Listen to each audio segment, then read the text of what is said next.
आज से 2500 साल पहले ऐसे ब्रिलियंट वैज्ञानिक ने जन्म लिया था जिन्हें कुछ लोग भगवान का अवतार और इंसानियत का उद्धार करने वाला भी बोलते हैं, और उस महान इंसान का नाम था गौतम बुद्ध। जैसा हम सब जानते हैं कि सिद्धार्थ गौतम एक राजा के बेटे थे और खुद भी एक राजा थे, इसलिए जिंदगी के शुरुआती 29 साल उन्होंने महल की शान और शौकत के बीच बिताए थे। एक दिन जब सिद्धार्थ अपने रथ पर बैठकर अपने राज्य का भ्रमण कर रहे थे, तब उन्होंने एक मरे हुए इंसान को देखा जिसका ऐसा असर सिद्धार्थ के दिमाग पर हुआ कि उन्होंने अपना सारा राजपाट छोड़ संन्यास ले लिया और सच की तलाश में निकल पड़े। दोस्तों, ऐसा कहते हैं कि 6 साल की कठिन तपस्या के बाद भी जब उन्हें कुछ हासिल नहीं हुआ, तब सिद्धार्थ बचपन में जो मेडिटेशन किया करते थे उस मेडिटेशन के साथ एक पेड़ के नीचे बैठ गए और अपने आप से यह प्रॉमिस किया कि जब तक मुझे मेरे सारे सवालों के जवाब नहीं मिल जाएंगे तब तक मैं यहाँ से नहीं हिलूंगा, चाहे फिर इसके लिए मेरी जान ही क्यों ना चली जाए। कहते हैं कि 48 दिनों तक गौतम बुद्ध वहीं उस पेड़ के नीचे बैठे रहे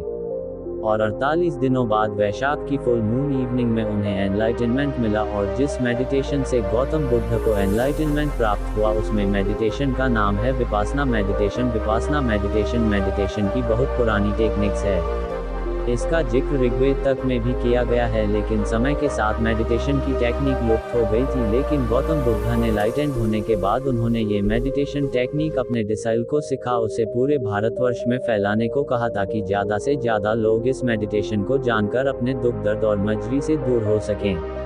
विपासना मेडिटेशन कितना पावरफुल है इसका अंदाजा आप यहाँ से लगा सकते हैं कि कलिंगा वॉर में मारे गए लाखों लोगों को देखकर सम्राट अशोक के और गिल्ट की कोई सीमा न थी। तब एक बुद्धिस्ट ने सम्राट अशोक को विपासना मेडिटेशन करने की सलाह दी, और दोस्तों ऐसा कहते हैं कि इसके बाद सम्राट अशोक की लाइफ हमेशा के लिए बदल गई, और जिस अशोक ने कलिंगा वॉर में लाखों लोगों को मारा था उस अशोक ने अपने राज्य में जानवरों तक को मारने पर बैन कर दिया। सम्राट अशोक विपासना मेडिटेशन से इस तरह से प्रभावित थे कि उन्होंने 8 बुद्धिस्ट मंक को दुनिया के अलग अलग कोनों में भेजा ताकि पूरी दुनिया के लोग विपासना मेडिटेशन सीख सकें। अब विपासना मेडिटेशन बाकी के सारे मेडिटेशन से इतना अलग क्यों है, और ऐसा क्या है जो इस मेडिटेशन को इतना पावरफुल बनाता है? तो देखो, हमारे दिमाग में बचपन से बहुत सारी मेमोरीज, अच्छे बुरे इमोशंस, हमारी दबी हुई इच्छाएं, इम्पल्स सब स्टोर होते रहते हैं, और ये सारी चीज़ें सबकॉन्शियसली हमारे पूरे बिहेवियर, इनफैक्ट हमारी पूरी लाइफ को कंट्रोल करती हैं और हमें इसका पता तक नहीं होता। फॉर एग्जाम्पल, सपोज हम किसी इंसान पर बहुत ज़्यादा यानी कि हद से ज़्यादा ट्रस्ट करते हैं, और जब ऐसा इंसान हमारा ट्रस्ट तोड़ता है तब हमारे दुख और दर्द का कोई अंत नहीं होता, यहाँ तक कि कुछ लोग तो डिप्रेशन तक में चले जाते हैं। लेकिन ऐसा कहते हैं कि टाइम सारे जख्म भर देता है, इसलिए कुछ महीनों में या कुछ सालों में हम ठीक तो हो जाते हैं,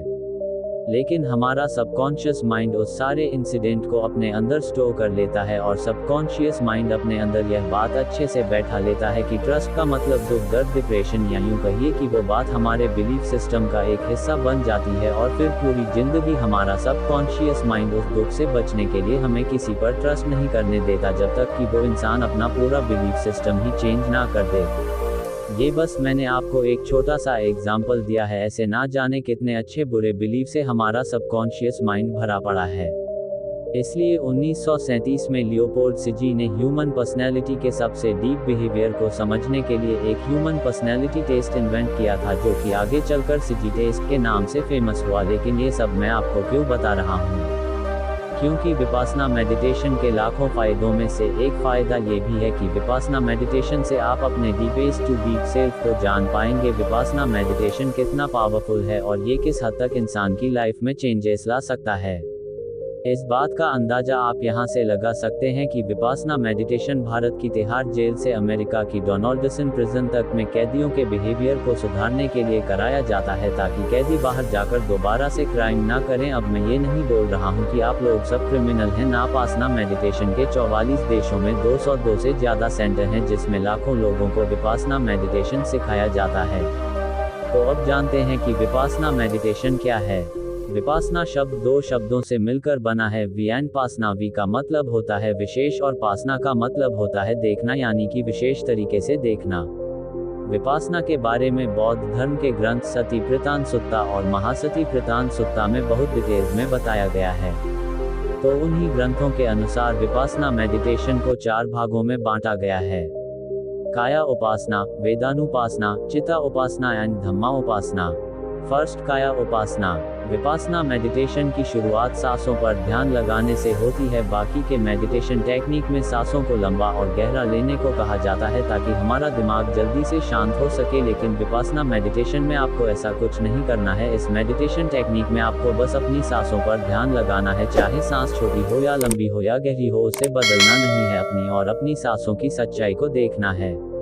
अब ऐसा 2 रीजन्स की वजह से किया जाता है। फर्स्ट, हर 9 सेकंड के अंदर हमारे दिमाग में कोई दूसरी थॉट आ जाती है, तो उस 9 सेकंड के साइकिल को तोड़ने के लिए हमें सांसों पर ध्यान लगाने को कहा जाता है ताकि हमारा कंसंट्रेशन गहरा हो सके और हम रियल विपासना मेडिटेशन को ठीक से कर सके। दूसरा, जब आप कुछ दिनों तक अपनी सांसों पर ध्यान कर लेंगे तो आपकी नोज के आसपास आपको कुछ सेंसेशन फील होने शुरू हो जाएंगे, तो इसलिए पूरी बॉडी में सेंसस की अवेयरनेस को इंक्रीज करने के लिए सांसों पर ध्यान लगाने को कहा जाता है। अब सांसों पर ध्यान लगाने के अलावा जो आपको एक और काम करना है वो यह है कि जब भी आप किसी चीज़ को देखें तो उस चीज़ से उसकी आइडेंटिटी को हटा दें। देखो, बचपन से ही हमारे दिमाग को प्रोग्राम करना शुरू कर दिया जाता है कि ये कुत्ता है, ये बिल्ली है, ये पेड़ है, ये गाय है, एक्सेट्रा एक्सेट्रा। अब 2 मिनट के लिए अपने दिमाग से निकाल दो कि ये कुत्ता है, फिर इसे देखो, तो इस तरीके से देखने पर पता है क्या होगा।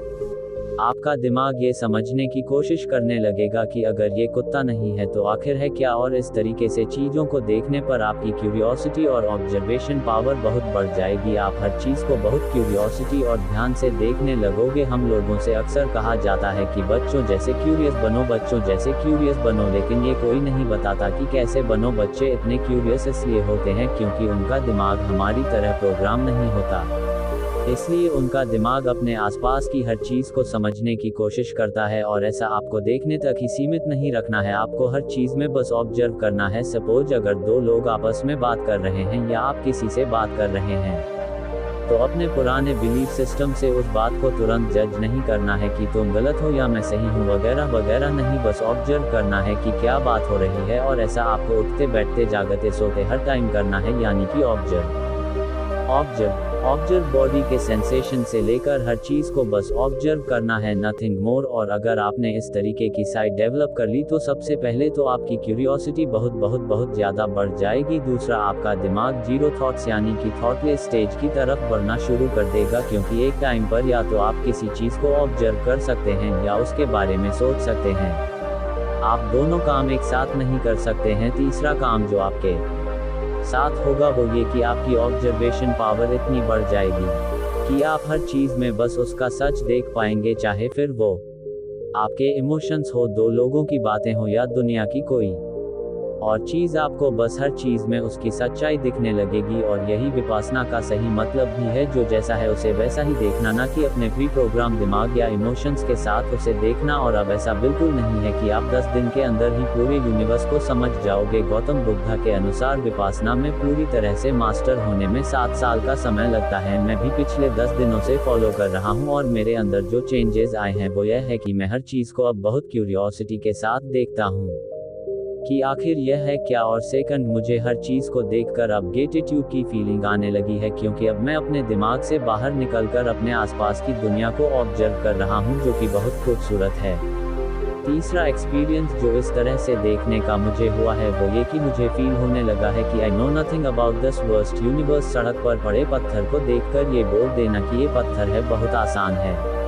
अगर उसी पत्थर से उसकी आइडेंटिटी हटा दी कि ये पत्थर है तो घंटों तक उस पत्थर को देखते रह जाओगे, लेकिन ये समझ नहीं पाओगे कि आखिर है क्या। देखो, मैं इस एक्सपीरियंस को वर्ड्स में पूरी तरीके से नहीं समझा सकता, क्योंकि वर्ड्स की अपनी एक लिमिटेशन होती है। आप इस चीज़ को खुद से एक्सपीरियंस करें और मैं आपको गारंटी दे सकता हूँ कि ये सच में एक बहुत कमाल का एक्सपीरियंस है।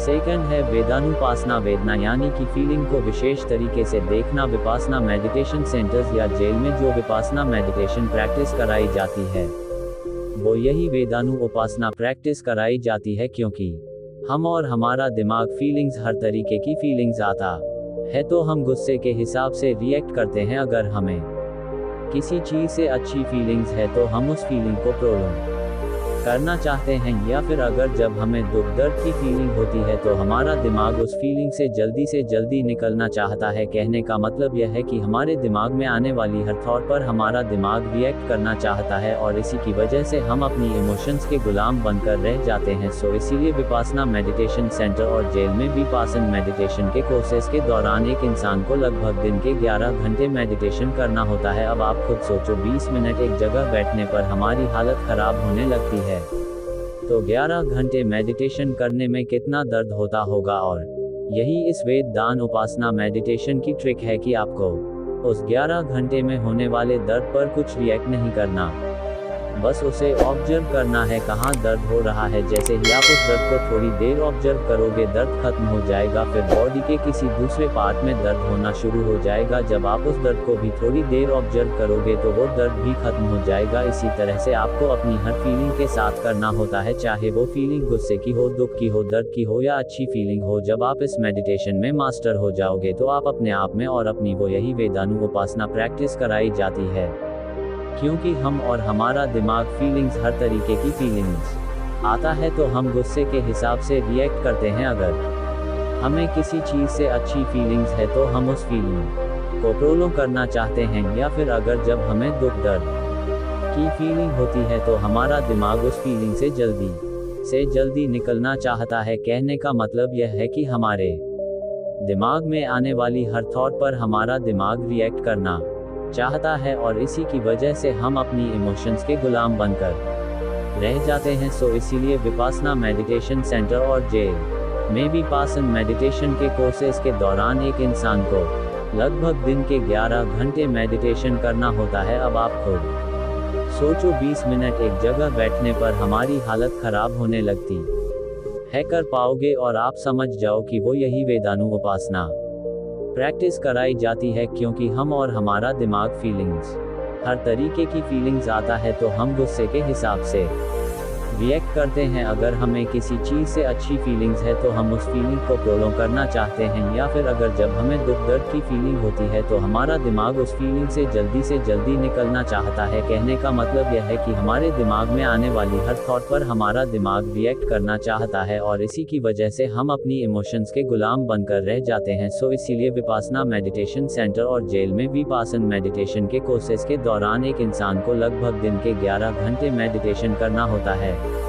अब आप खुद सोचो, 20 मिनट एक जगह बैठने पर हमारी हालत खराब होने लगती है, परेशान नहीं कर सकते, आपके अंदर समता की भावना आ जाएगी, यानी कि आपका अपने ऊपर पूरा कंट्रोल हो जाएगा। आप समझ जाओगे कि I am not my thoughts and emotions. इसलिए जेल में वेदानु उपासना मेडिटेशन कराया जाता है ताकि कैदी अपने आप में और अपने इमोशंस और फीलिंग्स कर पाएं और अपनी फीलिंग्स और इमोशन से किस तरह से चिपके हुए होते हैं। इस बात को the subtle art of not giving AFC के आगे आप समझ गए होंगे कि ऑथर मार्क मैनसन ने अपने topic feedback loop from hello में बहुत ही खूबसूरत तरीके से बताया है कि लेट्स सपोज हमें एक बहुत छोटी सी बात पर गुस्सा आया और तभी हमें ये रियलाइज होगा कि जैसे ही आपको ये छोटी सी बात पर गुस्सा हो रहे हैं तब आपको फिर और गुस्सा आएगा।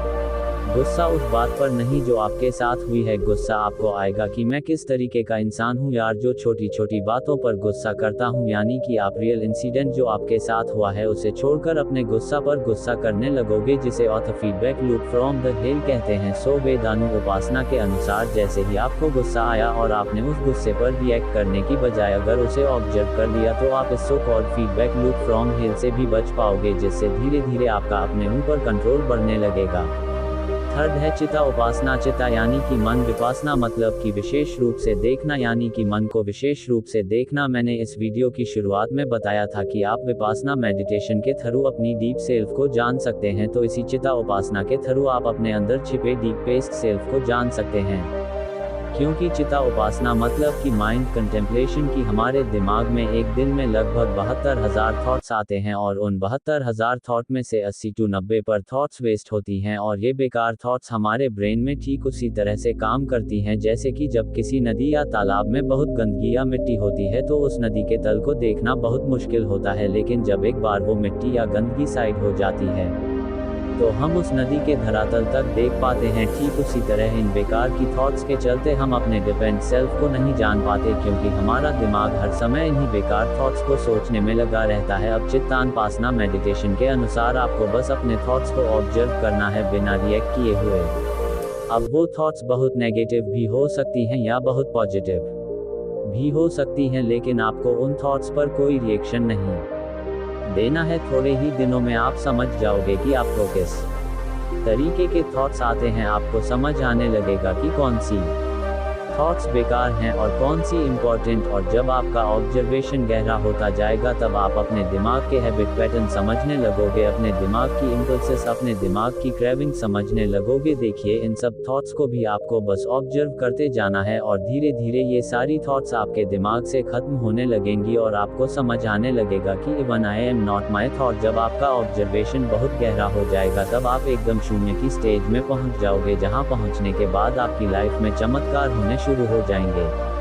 फोर्थ है धर्मानुसार, यानी कि धर्म और विपासना, यानी कि विशेष रूप से देखना, यानी कि धर्म को विशेष रूप से देखना या उसकी ट्रू फॉर्म में देखना। यहाँ पर बुद्धा ने जो टीचिंग्स दिए हैं उसे ठीक से ऑब्जर्व करने को कहा है। अकॉर्डिंग टू बुद्धिज्म, एनलाइटनमेंट पाने के लिए बुद्धिस्ट को बहुत सारे रूल्स एंड रेगुलेशंस फॉलो करने होते हैं। जैसे कि बुद्धिज्म में एनलाइटनमेंट पाने की 7 मेन स्टेजेस होती हैं: mindful investigation of the nature of reality, energy, Joy of rapture, relaxation और ट्रैंक्विलिटी, कॉन्सेंट्रेशन एंड एनिमिनी। लेकिन एनलाइटनमेंट के लिए सनातन धर्म में 8 स्टेजेस होती हैं: यम, नियम, आसन, प्राणायाम, प्रत्याहार, धारणा, ध्यान और समाधि। और इन स्टेजेस के अलावा काफी योग होते हैं, जैसे कि भक्ति योगा, कर्म योगा, जिन्हें फॉलो करके एक इंसान एब्सोल्यूट में विलीन हो सकता है। ऐसे ही अलग अलग धर्म के अपने अलग अलग रूल्स एंड रेगुलेशंस होते हैं। इस बात से मुझे स्वामी विवेकानंद के जीवन की एक घटना याद आ गई। उनसे एक बार किसी ने पूछा कि Swami ji, what is religion? तब उन्होंने कहा कि रिलीजन इज द रियलाइज। जिस भी धर्म को आप फॉलो करते हो, क्या आपने उस धर्म को रियलाइज किया है? क्या आपने उस धर्म को खुद से एक्सपीरियंस किया है? जिस दिन आपको ये रियलाइज हो जाएगा उस दिन आपको हर रिलीज एक जैसे लगने लगेंगे।